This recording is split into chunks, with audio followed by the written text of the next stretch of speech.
ఋషికొండలో tourism ఆదాయానికి గండికొట్టి ప్రకృతి సంపదను కొల్లగొట్టి మళ్లీ అధికారంలోకి వస్తారన్న ఓవర్ కాన్ఫిడెన్స్ తో తాజ్ మహల్ ను తలదన్నే రాజమహల్ ను కట్టించారు అప్పటి CM Jagan. World class high టెక్నాలజీతో 500 కోట్ల ప్రజాధనం వెచ్చించి 7 భవంతులను నిర్మించారు. భవనాలు నిర్మించేటప్పుడు ఎవరికంటా పడనీలేదు. ప్రతిపక్షాలు ప్రజలకు చూపించాలని డిమాండ్ చేసినా వారిపై కేసులు పెట్టారు.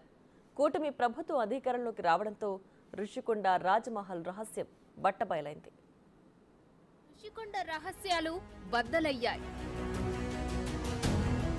నమ్మలేని నిజాలు వెలుగు చూశాయి. తాజ్ మహల్ ను తలదన్నే రాజభవనాలు బయటపడ్డాయి.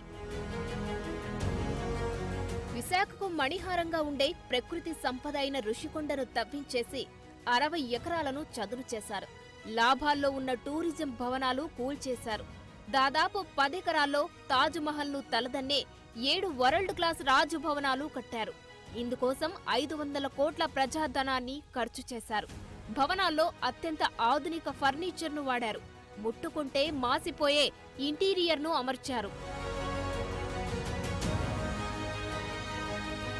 కిటికీ తెరిచి బయటకు చూస్తే సముద్రం మొత్తం కనిపించేలా సీ వ్యూ, ప్రతి గదిలో ఇంపోర్టెడ్ లైటింగ్ సిస్టమ్, అబ్బురపరిచే సామాగ్రితో డైనింగ్ హాల్, కిటికీలన్నిటికీ automatic folded curtains, different models లో సీలింగ్ ఫ్యాన్స్, ఎటు చూసినా జిగేల్ మనిపించే హై క్వాలిటీ ఫర్నిచర్ తో ఋషికొండలోనే సీఎం నివాసాన్ని కట్టారు. దాన్ని కట్టడానికి కోట్ల రూపాయల ప్రజాధనాన్ని మంచినీళ్లల్లా ఖర్చు చేశారు. దాదాపు 500 కోట్ల రూపాయలు ప్రజాధనం వ్యయం చేసి మీరు కూడా చూసారు. లోపలంతా ఒక్కొక్క హాల్ కానీ, లేకపోతే కింద మార్బుల్స్ కానీ, లేకపోతే శానిటరీ ఫిట్టింగ్స్ కానీ, ఫర్నిచర్ కానీ, ఇవన్నీ కూడా పూర్వకాలంలో మనం సద్దాం హుస్సేను, అలాగే మనం బెంగళూరులో బళ్ళారి గాలి జనార్దన్ రెడ్డి గారు, ఇటువంటి కొన్ని మనం టీవీల్లో, పేపర్లో, వీడియోల్లో చూసేవాళ్ళం.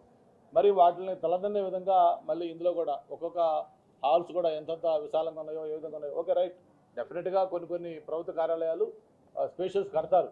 కానీ ఇంత వివాదాస్పదం చేసి, ఇంత లగ్జరీస్గా 500 కోట్ల రూపాయలు వెచ్చించి దీన్ని ఈ విధంగా చేయటం ఒక జగన్మోహన్ రెడ్డి గారికి చెల్లింది. అయితే ఇప్పుడు మా సందీప్ చెప్తా ఉన్నాడు, అదేదో సినిమాలో కోరిక తీరక ఏదో అట్లా అవుతారని చెప్పని. ఆయన కూడా పాపం ఇంత ముచ్చటపడి మోజుపడి కనీసం ఇక్కడికి వచ్చి చూసుకోలేదు దీన్ని. ఒక్కసారి హెలికాప్టర్ ద్వారా ఏరియల్ సర్వే చేసుకున్నాడు. ఓహో, ఇదా ఈ కొండపై నడిపోతాను అని. మరి చివరికి ఆయన చూసుకోకుండానే ఆయన పదవి దిగిపోవడం కూడా జరిగింది. సీఎం నివాస బిల్డింగ్ లో ఏ వస్తువును చూసినా కాస్ట్లీదే. హై క్వాలిటీ ఫర్నిచర్ వాడారు. బాత్రూమ్ లో ఒకటికి రెంటికి పోయే కమోడ్ కు 25 లక్షలు ఖర్చు చేశారు. స్నానం చేసే బాత్ టబ్ కు 35 లక్షలు వెచ్చించారు. ఒక సామాన్యుడి ఇంటి నిర్మాణానికి ప్రభుత్వం ఇచ్చేది 1,80,000 రూపాయలు. అంటే 20 మంది పేదల ఇళ్లకు అయ్యేంత ఖర్చు ఒక కమోడ్ కు వెచ్చించారు. అదంతా ఎవరి సొమ్ము? మనది కాదనేగా ఇష్టారీతిన ఖర్చు చేసింది.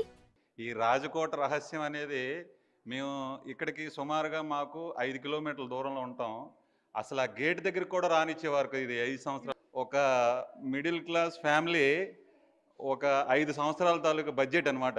25 లక్షలు అంటే అసలు మనం యూరిన్కి వెళ్ళేదానికి అంత కాస్ట్లు పెట్టుకోవడం అనేది, ప్రజాధనం ఎంత దుర్వినియోగం చేశారనేది ఇందులో మనకి క్లియర్ కట్గా అర్థమవుతుంది. ఒక సామాన్యమైన వ్యక్తులకి ఇలా తెలుస్తుంటే మీలా చదువుకున్న వాళ్ళు వస్తే ఇంకా ఎంత లెక్కలేస్తారో మాకు అర్థం కావట్లేదు. సినిమా హాళ్లను తలపించేలా కాన్ఫరెన్స్ హాల్స్ ను ఏర్పాటు చేశారు. ఎమ్మెల్యేలు, మంత్రుల సమావేశాలకు ప్రత్యేక హాల్, ఐఏఎస్, ఐపీఎస్ ఆఫీసర్ల మీటింగ్ కు మరొక సెమినార్ హాల్, ముఖ్యమైన మీటింగ్ల కోసం ఇంకో మీటింగ్ హాల్ కట్టించారు. కాన్ఫరెన్స్ హాల్లో 30 అడుగుల బిగ్ ఎల్ఈడీ స్క్రీన్ ను అమర్చారు. అన్నిటికీ సెన్సార్ టెక్నాలజీతో అనుసంధానం చేశారు. కిచెన్, డైనింగ్ హాల్ ను చూస్తే మతిపోవాల్సిందే. కిచెన్ లో వందలాది కప్బోర్డులు, విశాలమైన ఎలక్ట్రిక్ స్టవ్లు, వంట సామాగ్రి పెట్టడానికి ప్రత్యేక నిర్మాణాలు ఏర్పాటు చేశారు. విశాలమైన డైనింగ్ హాల్ నిర్మించారు. అన్ని నిర్మాణాలను సెన్సార్లతో అనుసంధానించారు. అన్ని గదుల్లో సెంట్రల్ ఏసీ సిస్టమ్ ఏర్పాటు చేశారు.